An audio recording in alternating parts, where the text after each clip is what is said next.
Assalamualaikum warahmatullahi wabarakatuh.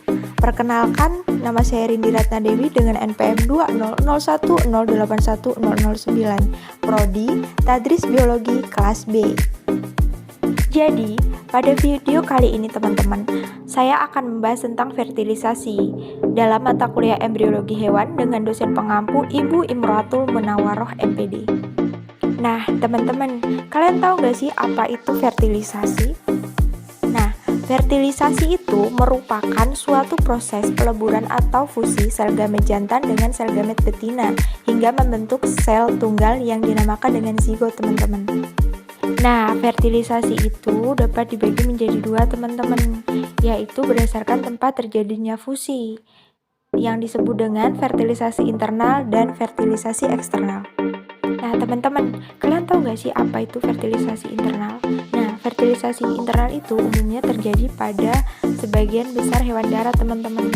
Sedangkan fertilisasi eksternal itu umumnya terjadi pada hewan akuatik yang gamet jantan dan betina itu dilepaskan di lingkungan air, teman-teman. Setelah itu terjadi proses fertilisasi.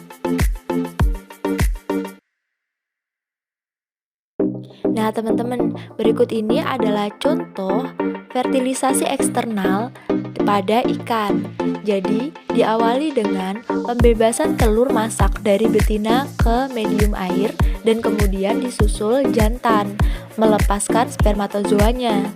Fertilisasi eksternal terjadi di luar tubuh induk jantan dan betina, teman-teman. Nah, selanjutnya, kalian tahu nggak sih apa fungsi dari fertilisasi? Jadi, fertilisasi itu mempunyai fungsi utama, yaitu reproduksi dan fungsi perkembangan, teman-teman. Dan fungsi untuk mengaktifasi sel telur untuk melanjutkan proses pembelahan sel. Nah, selanjutnya itu ada tahapan fertilisasi, teman-teman. Tahapan fertilisasi itu ada 4, teman-teman. Jadi yang pertama itu tahapan persiapan yang meliputi kapasitasi dan reaksi akrosom. Yang kedua ada tahapan pengikatan spermatozoa, teman-teman, dengan sel telur. Dan yang ketiga ada tahap peleburan. Dan yang terakhir atau keempat ada reaksi kortikal, teman-teman. Nah, jadi untuk lebih jelasnya saya akan menampilkan video tentang fertilisasi. Stay tune.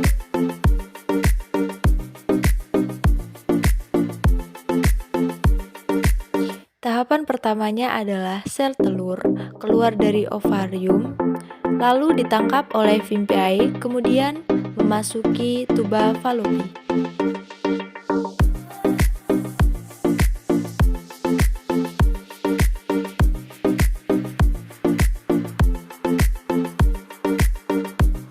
Jutaan sperma dipancarkan dalam sekali ejakulasi. Sesaat setelah dipancarkan ke dalam mulut rahim, sel sperma bergerak ke rongga rahim mencari sel telur yang matang dan siap untuk dibuahi.